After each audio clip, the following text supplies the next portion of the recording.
Before we get into today's episode, guys, I want to let you all know that if you are interested in supporting Interplanetary Monkeys, you can go to patreon.com/IPmonkeys.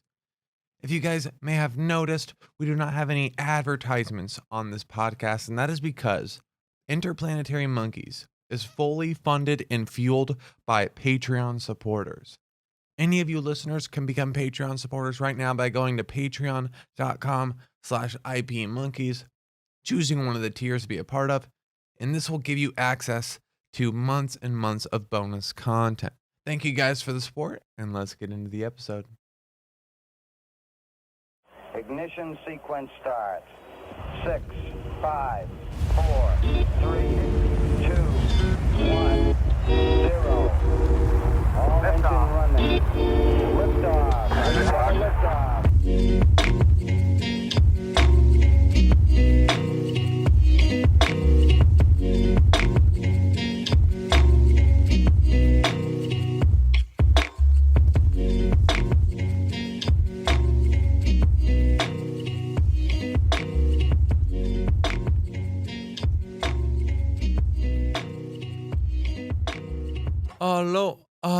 Hello. What is up, family? Episode number 52. This is Hunter Klein bringing you Interplanetary Monkeys 52 straight weeks, guys. 1 year anniversary. I feel like I'm always going on emotional spiels, so I want to tread lightly here, but it means a lot, guys. It means a lot. It's awesome to see people reaching out, to see this celebration unfold, to see some sort of an excuse for me to take a breath and kind of look at what we've accomplished. You guys have probably noticed from my discussions, and every time I talk about this act of celebration and how far the podcast has come, it's hard for me to look back rather than look forward at what there is to be accomplished, what there is that needs to be done, what is possible. But seeing everyone kind of rally behind the podcast and celebrate these last 52 weeks, reaching out in the DMs, texting, calling me, calling into the podcast, has somewhat forced me to take a look back and appreciate it, guys. So I'm extremely proud of what's going on. I'm extremely happy with where we're at and what has developed, how far we've come. And as long as I am enjoying these recordings, which I am so very much, as long as I'm enjoying these recordings, and as long as I have people in my DMs week to week saying that we motivated them, we made them laugh, we made their day better, any of this, if I have people reaching out saying that we positively affected them and we're having a good time doing this project, this is a success. We made it. That is my personal definition of success. A few housekeeping things before we get into some of the content this week. As a result of getting to the 1 year mark of Interplanetary Monkeys, there are some milestones that I think need to be hit. Some upgrades that need to be made to the branding of Interplanetary Monkeys. So first things first, we are revamping our logo and all social media content. We have a graphic designer right now working on the logo that should be out and across all platforms, mostly the podcast covers, wherever you access the podcast, iTunes, Spotify, whatever podcast app you use. The cover right now that is an earth with the people walking on it will be much more professional after our rebranding. We're also revamping everything on social media, so Instagram clips. What else? YouTube thumbnails. All this stuff. If you guys access the podcast through these avenues, you'll notice that they've been upgraded. And that's going to start this week. And it's just a little, we're moving forward. Hopefully by the middle of this year, we'll have a new studio. We'll have new cameras, new equipment. Things are just always going to be going up, and upgrading. We're always going to be getting better. And there's no better time than the 1 year anniversary mark to kind of jumpstart some of these changes and some of these moves. One aspect of our revamping of social media, our overhauling of social media, is that we're expanding to TikTok. What does this mean? I'm not really sure, but I had to re-download TikTok, guys. And this is not good for me. TikTok is a time suck. You want to talk about social media that gets your attention, that knows what you like and gives you a little dose of what you like to keep you in, to hold you in, guys. TikTok is the best at it. Okay? If there are corresponding drugs to social media platforms, TikTok is 100% heroin, guys. It's too good. It's too good. I feel like I am going into a war zone when I open the app to update or to upload these Interplanetary Monkey clips. It's fantastic. People love it on there. It's getting a lot of views and increasing traffic to the podcast. But it's fucking dangerous when I open up that app, guys, because it is perfectly created to suck humans in for hours and hours. And that's ultimately the reason why I had to uninstall the app in the first place. I had the app for, when it was popping off those first couple months. But I'd open the app. Next thing you know, it's 2 hours later and I'm watching fucking balloons popping in slow motion, guys. It's not the move. I wasn't getting anything out of it. For like 36 hours, 48 hours, I wanted to become a TikTok star. How ridiculous is that? It's not good, guys. So I have it re-downloaded and I am using the app, but strictly as business. And this is the relationship I'm taking with a lot of social media right now. Because the more you get sucked in, the more you take it as a hobby or you think of your social media accounts as an extension of your actual self, the more I think you create vulnerabilities in your armor or your person to be negatively affected by those apps. So I don't really give a shit about likes, about engagements. I get on, I post when I need to for the podcast, and I get off. Okay, if I get some DMs, they'll show up as my notifications. I'll reply to them, but we're out. We don't look at the number of likes anymore.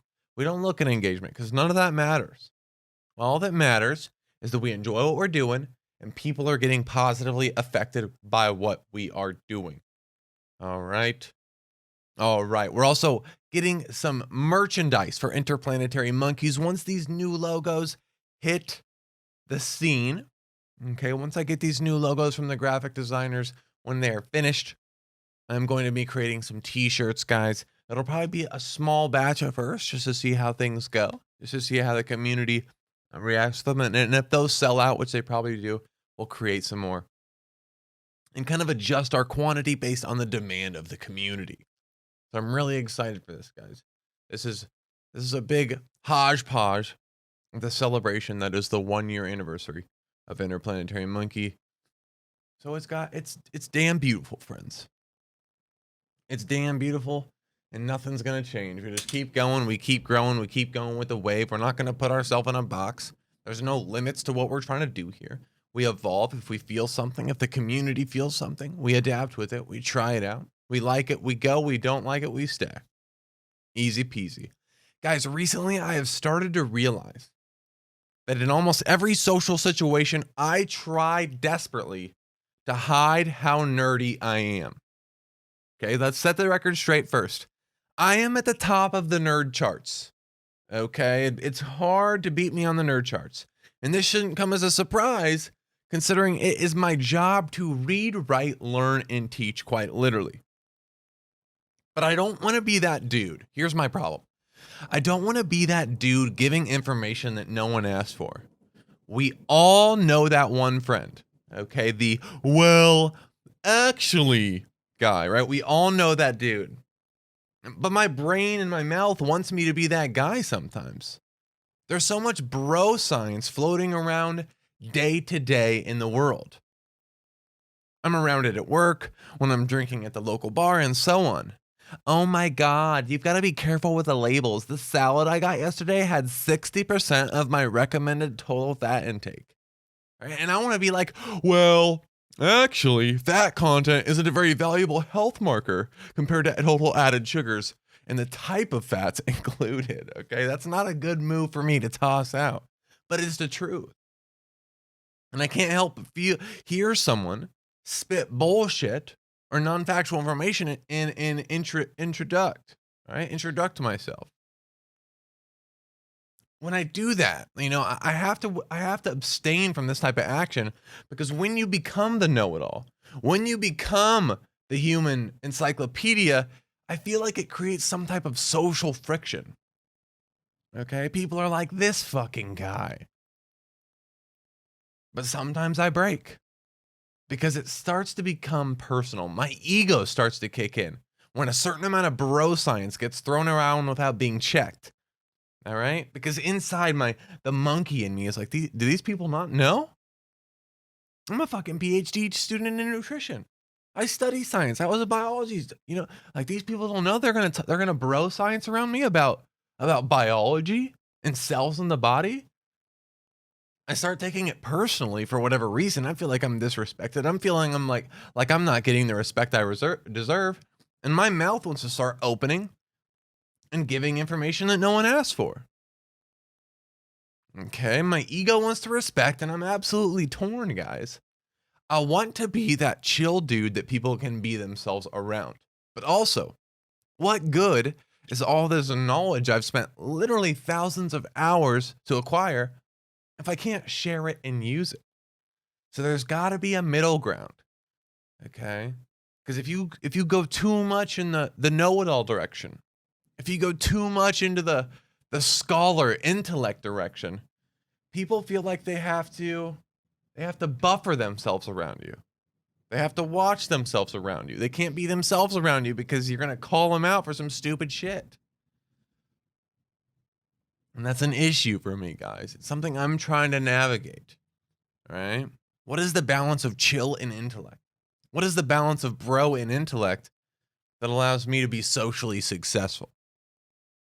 And I don't think we're in a bad spot right now, but god damn does bro science bother me. And does it really challenge that balance in me internally? Okay, I randomly came across an interview between Rob Dyrdek and Steve-O on YouTube, guys. I did not want to watch this YouTube video. A random click when I was on my computer wanted me to watch this YouTube video. YouTube recommended wanted me to watch this YouTube video. But for the first time in my life, I have never got such an amazing video that hit me that was so impactful for me randomly and just out of pure chance. Okay, I was swiping my mouse aimlessly across my computer, and I just recently finished watching a YouTube video, and I legitimately accidentally clicked on one of the recommended videos. And like I said, this recommended video was Rob Dyrdek being interviewed by Steve-O on Steve-O's podcast. Now, I will tell you, this video was this interview was one of the best interviews, one of the best podcasts I've seen in months. I watched the entire damn thing because I'm a huge fan of Rob Dyrdek and what he's been able to do. Me, like every single other person on this planet, at least in the United States, has watched hundreds of hours of Rob Dyrdek because it's the only damn TV shows that plays on MTV. He's an inspiration, right? He's a guru of entertainment, and I love it. And what you don't see on his TV shows on MTV, you get a little taste of it, but what you don't see is how truly motivated and how much of a business guru Rob Dyrdek is. He has a goal to be a billionaire within the next 20, 30 years, and he is on track, guys. This guy is amazing. And when he's in these interviews, the motivation he has, the mindset he has, the way Robin Big, ridiculousness, all these things were created. It's so inspiring, guys. And one of the very odd things about the fact that I randomly clicked this video is that I was in the perfect headspace to soak up some life advice. I was in the perfect headspace to get inspired. Okay.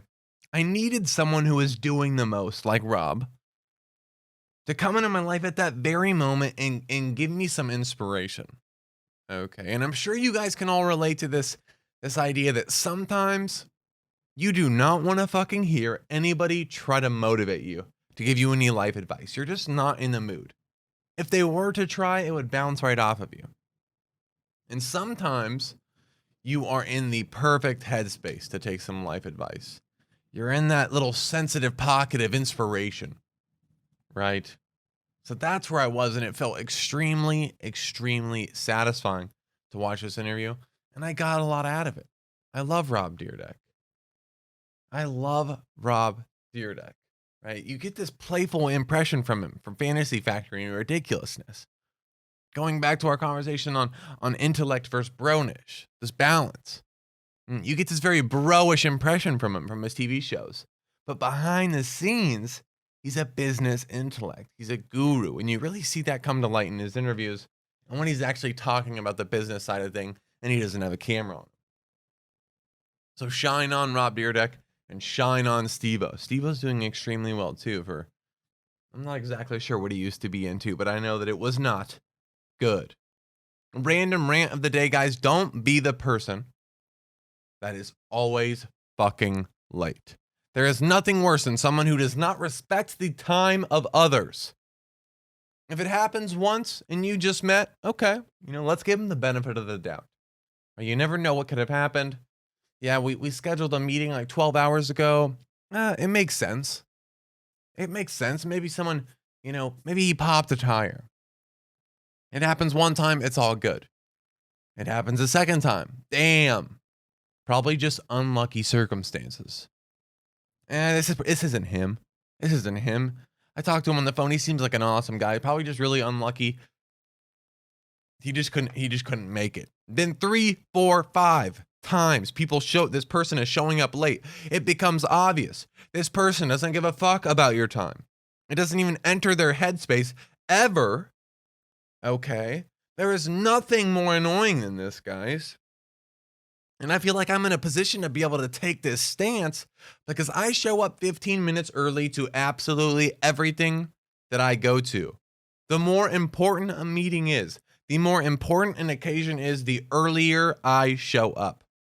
Guys, I will show up to a goddamn meeting an hour early if it's a make or break for my career or whatever. And I've done this. And it's not good. I'll sit in my car for 45 minutes scrolling on, playing some phone game or reading a book just so I can remove any sort of chance. I'll leave so goddamn early that if I pop a tire, I get caught up in a bank heist. I get pulled over by a homeless man, or I get blockaded by a homeless man. I get run up by some homeless people, a mob of homeless people. I will still make it to the meeting in time. I leave early just in case the absolute worst case scenario happens. On my way to my destination, I will still make it on time. And there are people in this world that will tell me I'm going to be a few minutes late, and they show up 30 minutes after our scheduled time. Repeatedly. Okay? You are an asshole. Okay? You are a fucking asshole. Straight up. Think about other people, guys. Don't be that person. It is not a good look. It's absolutely not a good look. And people take note of those things. What else is going on? I saw a clip of Snoop Dogg accepting some sort of award, guys. And something stood out to me that was absolutely incredible. Okay, so Snoop Dogg takes his reward. And he spent the entire last portion of this speech thanking himself. How special is that, guys? Many people would refrain from this because the image of thanking yourself, the idea of thanking yourself, gives off a egotistical, self-centered vibe. But he did it right, guys. It didn't come off like that.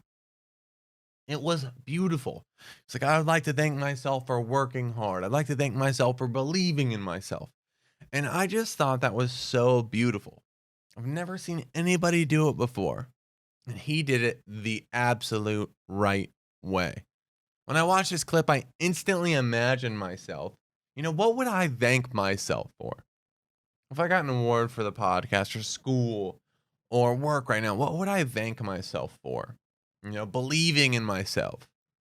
Oh, it was just so beautiful, guys. It unlocked an entire part of my brain that I had kept shut because you would normally refrain from any sort of activity like this, or I personally would refrain from any sort of public praise, because I think on the surface it's easy to think that it's egotistical.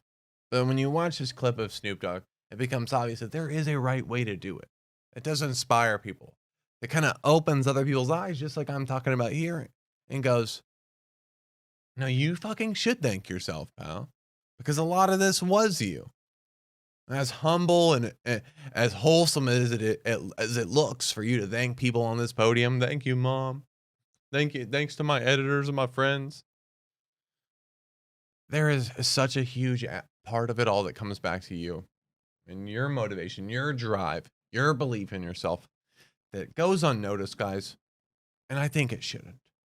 I think it shouldn't. I figured out this week one of Elon Musk's standard interview questions. One of Elon Musk's interview questions he asks to every single person that he talks to that applies for one of his companies.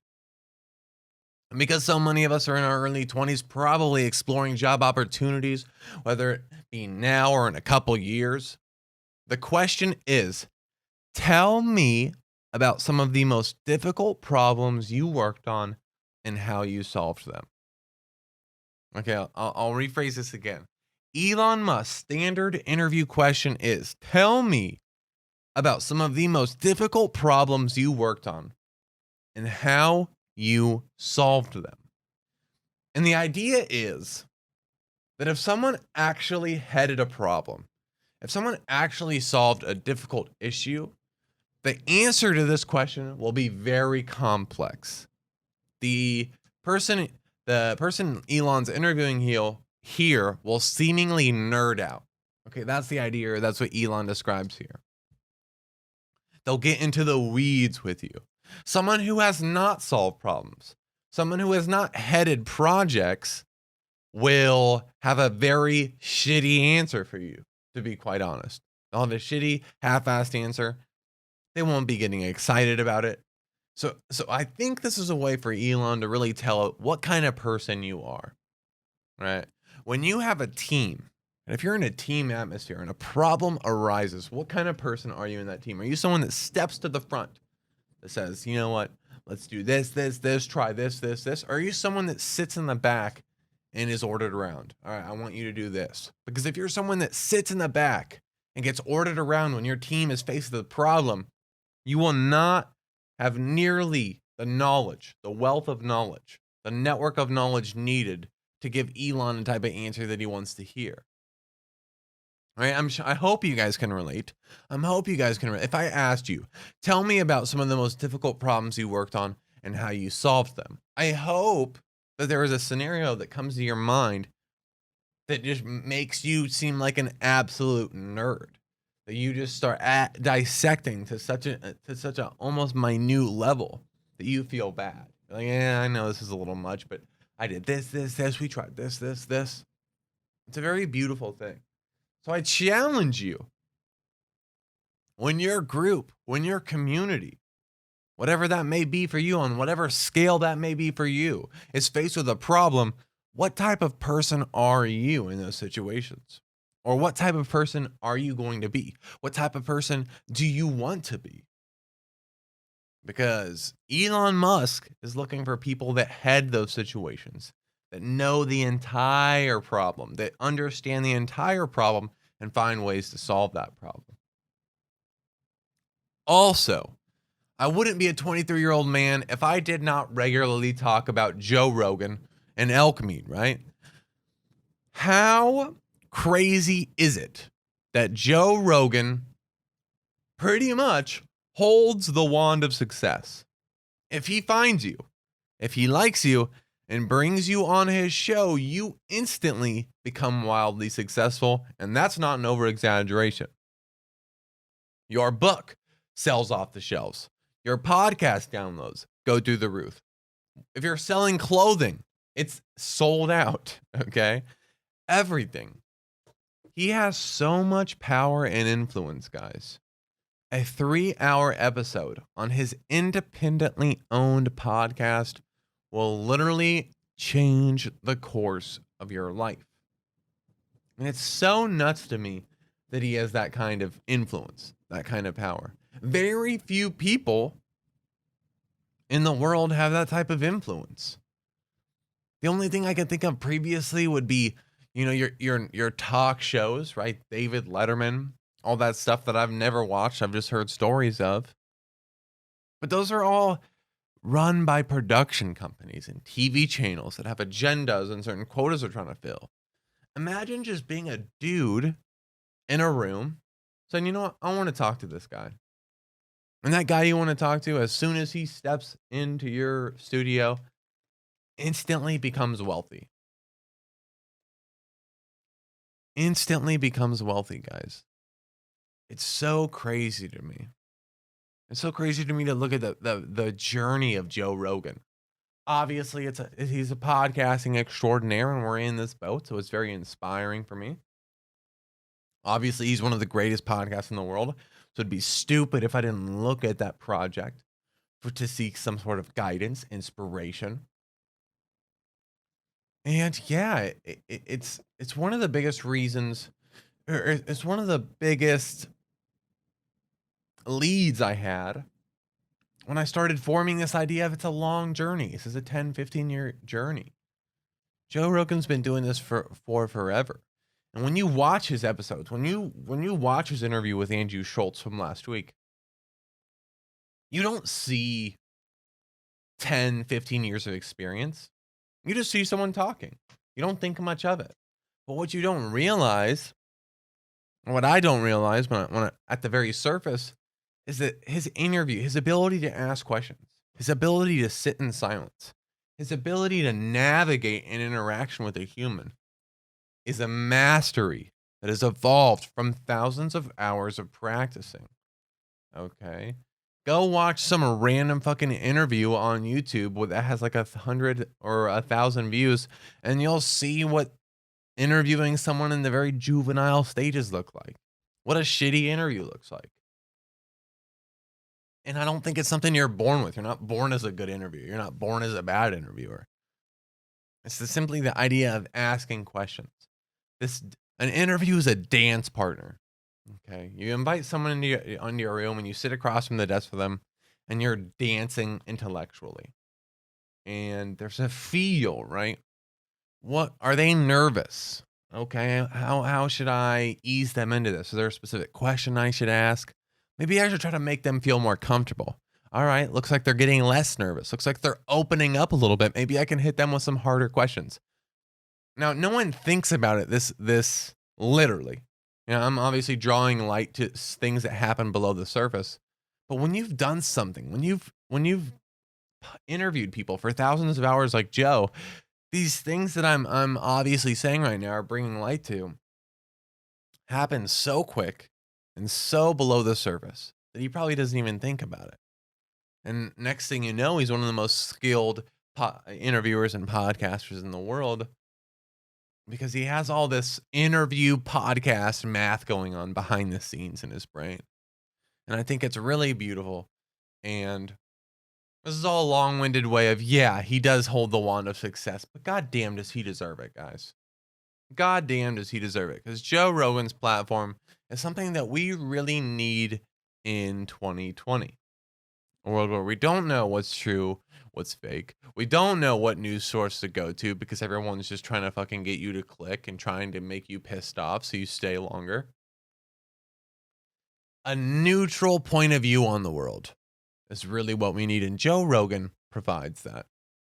People from all walks of life join in the GRE to talk about and try to figure out this wild journey that we call the human experience, guys. And I don't see how you can't appreciate that.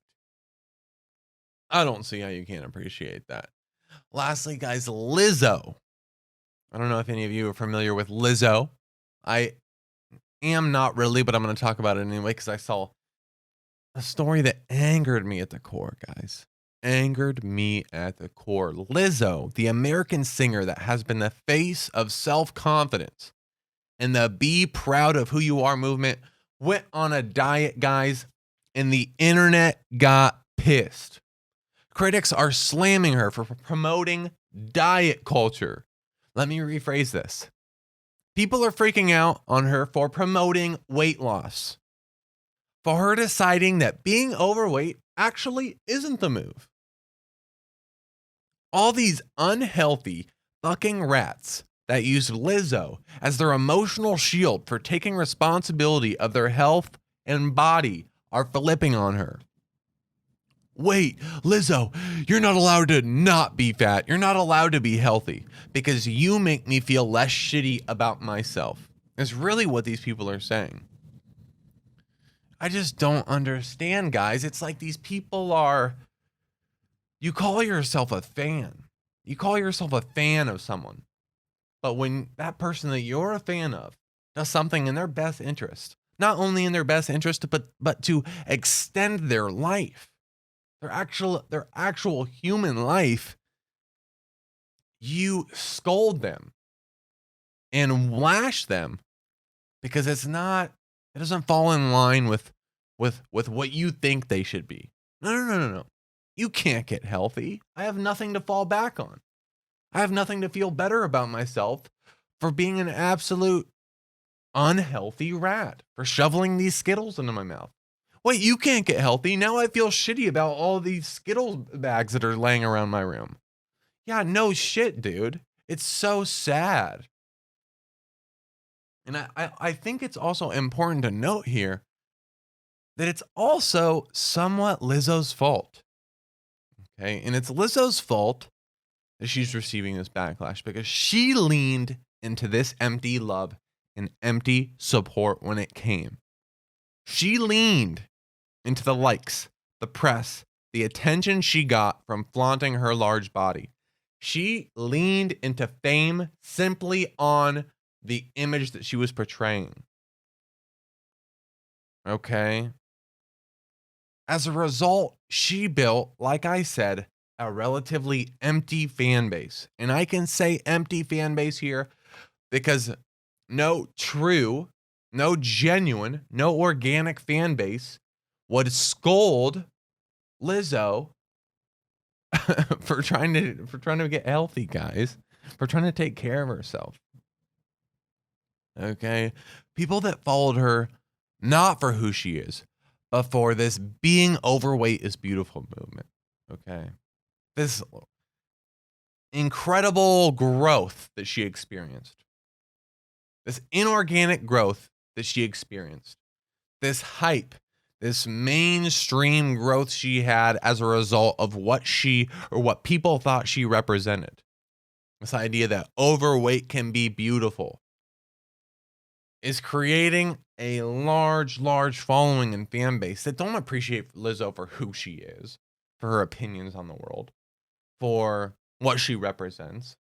No, they appreciate her because she's the poster boy of the overweight is beautiful movement. And the problem with this inorganic growth, the problem with riding these inorganic waves is that as soon as you divert off the path of what they think you should be doing, divert off the path of their podium, their poster, you get scolded, guys. You get scolded. And that's why I'm an absolute idiot. I'm an absolute idiot for saying I want the podcast to blow up right now. Okay, and let me tie this together. Okay, this idea that inorganic growth creates inorganic fans is 100% the truth. Okay, slow organic growth over years and years and years creates a ride or die community that does not pivot on single decisions. Doesn't flip on you for saying one thing or changing your opinion on one thing. An organic community knows you, knows who you are, sticks around, knows you're flexible. All right? So if you do blow up, if Larry Fitzgerald does find your podcast and posts on his story and all of a sudden you have 20,000 followers, now all of a sudden your community becomes very, what's the word? Very ignorant. All right. Things are very reactive. Things happen quick. You have the potential to say one thing and be put on blast and wiped off. Compared to inorganic growth, when you organically, slowly grow over time, you create a framework around you, right? A little community shield. Okay. And I don't want to talk about this anymore because I feel like I'm absolutely saying a bunch of bullshit right now. But I hope this is connecting with at least someone. My point is, like I said, inorganic growth creates inorganic fans. And Lizzo is 100% experiencing this right now because any true fan, any organic fan would not criticize their shining star for trying to live longer. I just think it's absolutely ridiculous, guys. I just think it's absolutely ridiculous. There is no other better way to celebrate the 1 year anniversary of IP Monkeys than to take a caller submission right now. So let's get into this, guys. If you want to get involved, like our viewer here, the number for Interplanetary Monkeys is 602-892-4371. That is 602-892-4371. Call in, talk about whatever the fuck you want to, and we'll flesh things out, guys. I want to hear who's calling. I want to hear who's listening. And I just want you guys to get involved. All right, let's get into it. I got a voicemail right here. Hey, Hunter. Congratulations on 1 year of Interplanetary Monkeys. I love what you're doing on the podcast. It's been great stuff. Thank you very much, pal. And this means the absolute fucking world to me that you are calling in right now. I love this stuff. This is beautiful. This is beautiful. Thank you. And thank you on the congratulations, man. It feels good to be at the 1 year mark. But we have very, very, very far to go. My question for you is, obviously we're at a state where technological advancement is at a rate that it's never been seen before. And I'm curious, do you think that this rate of advancement will ever reach a point that is not in the best interest of humanity? Keep up the good work. See ya. Thank you, pal, my mysterious friend.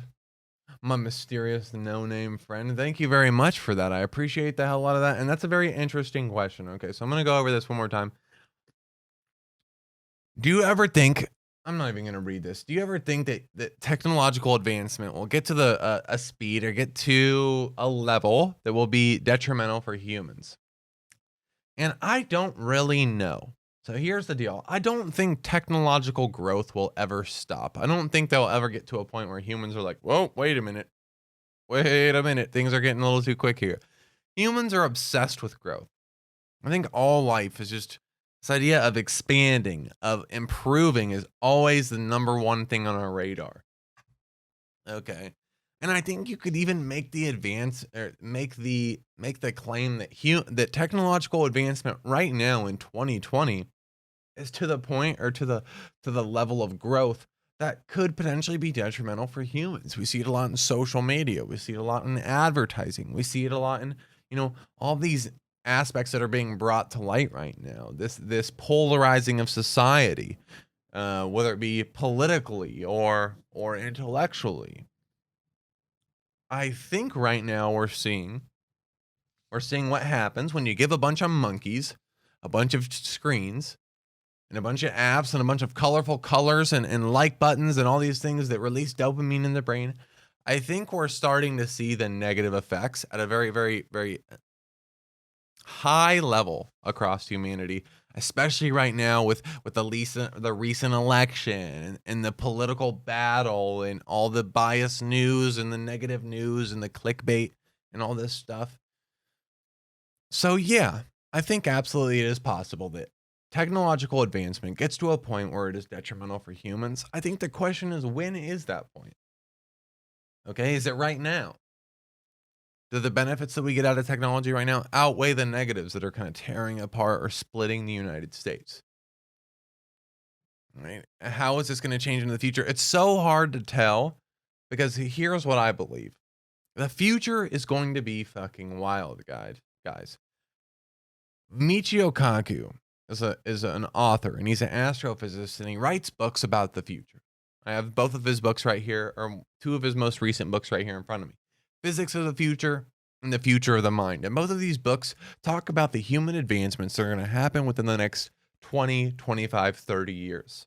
And when I tell you, these books will blow your goddamn mind, I mean it, guys. What's going to happen in the future is going to be crazy. And we're talking about putting neurochips in our brain. We're talking about the idea that you will not need earbuds to listen to music. Right? Music will play in your head like a fucking, I don't even know, guys. I don't even know how to describe this. How crazy is this? The future is going to be nuts, guys. You're going to walk into a hospital, and upon entering the facility, your body's going to be scanned. And as soon as you walk into the office, your doctor is going to know every single thing that could potentially be wrong for you and what you're at most risk for. My point in saying this, guys, is who fucking knows what the future is going to look like? We don't even have the mental capacity to imagine the future because things grow so fast, right? It's a curve. It's a exponential growth curve. Okay. So honestly, I think it's possible. I think it's possible that technological growth could make us monkeys look stupid and harm us. But I choose to believe that humans will conquer. I think what's going to happen is that humans are going to morph with technology. Right? We're going to become cyborgs. Now, humans are already. This is a very interesting thing to talk about. And this podcast just took a wild turn, and I'm really loving it right now. Humans are already on the spectrum of cyborg. A cyborg is a man and a machine mixed to become one thing. Your phone is 100% an extension of yourself. Okay? There are things that you don't know that are not in your memory, that are stored in your phone, that as an extension of your brain. This is an extension of your brain right here. I can answer a lot of questions, not because my memory is fantastic, but because I can search. Right? Your social media accounts are an extension of yourself. Humans are already on the spectrum of cyborginess. They increase our memory, they increase our mental capacity, they increase our cognitive function 100%. The problem right now, and the thing that is going to change into the future, is the connection between this object and my brain. All right, this is already an extension of me. Hunter is both his technology hub and his body. The only thing that's going to change in the future is how fast I can communicate with this device. And that is where Elon Musk's Neuralink comes into play. That's why Elon Musk is doing Neuralink, because that's the next logical step in human advancement. So this idea that technological advancements can get so high that it makes humans irrelevant or is detrimental to humans, I think is somewhat voided by the idea that, well, what if it's not a race between humans and technology? What if they join teams? And then that creates a really fucking crazy conversation. Okay, because how many pieces of a boat do you have to replace before it's no longer the same boat? How much of a human can you turn into a computer before it's no longer a human, guys? This shit gets crazy, and the future is going to be even crazier. Who knows, guys? Who knows? And that's the reason this podcast is called Interplanetary Monkeys. Because, yeah, we're fucking dumb blobs of water and flesh that walk around, scoot around a little ball of dirt. But we are doing some wild stuff. We're going on a wild adventure through the cosmos, trying to explore, trying to escape the clutches of gravity on our planet and see what the fuck is going on in this vast arena of black, empty space and fireballs, guys. And I am so goddamn happy to be able to share this with you all. This is a beautiful experience. This is a beautiful project. And goddamn, has this been a beautiful 52 weeks. Thanks for calling in, my no-name friend. That was absolutely beautiful. I love the tangent you went on. And it really brought things full circle. Guys, if you want to call and get involved with the podcast, the number is 602-892-4371. Call in. Get involved. Talk about the future of humanity and technology, or talk about your girl going, yeah, no, never mind. We're not going to say that. That's too much. Talk about whatever you want, guys. But for now, we're going to end it here. I got to get to some of the visual upgrades for Interplanetary Monkeys. I'm really excited to roll out this stuff this week. And yeah, if you guys are still listening to this podcast, if you're still this late in the episode, I care deeply about you. Okay, it means a lot to me. This project, this podcast is one of the most exciting things in my life. It gives me purpose. It gets me excited. Right? Last night I couldn't even fall asleep because I was thinking about all the edits and all the upgrades I was going to be doing to the YouTube, Instagram, TikTok content. It gets me going, guys. in the future. The potential of this project is what fucking gets me hype. What gives me daydreams and aspirations when my favorite song comes into my earbuds or my favorite song comes on the radio. It's what I think about when I'm at my highest, y'all. Okay, and that will not change. We're going to keep going. Thank you guys so much. Happy 1 year. And Jordan, I think I'm going to talk to you guys before New Year's, right? Yeah, I'll talk to you guys before New Year's. Enjoy your Christmas, guys. Enjoy your Christmas. Hopefully you're seeing family. I am lucky enough to be able to go home and see my family for the first time in a year. And that means a lot to me. I think it's really important to get the reminder of who you're doing it for and where you came from. You know, it's been a while since I've been on the farm. It's been a while since I've been in the middle of bumfuck nowhere, Nebraska. And it's been a while since I've seen the people that I love most in this world. So rock on, family. It's a good time to be alive. It's a good goddamn time to be alive. If you're doing well, guys, hold on to it. Enjoy it. If you're not doing well, if you're in a rut, keep battling. Try new things. Try to get out. And remember, it's a goddamn ride. It's a roller coaster of life and the ups and downs. The contrast between good and bad is what brings fucking beauty to the moments, y'all. Okay? Okay, I need to shut up. I'm getting out of here, guys. This is too much. All right, that's it for this week's episode of Interplanetary Monkeys. This is Hunter Klein, and you bet your A you'll hear from me next week. Peace, peace.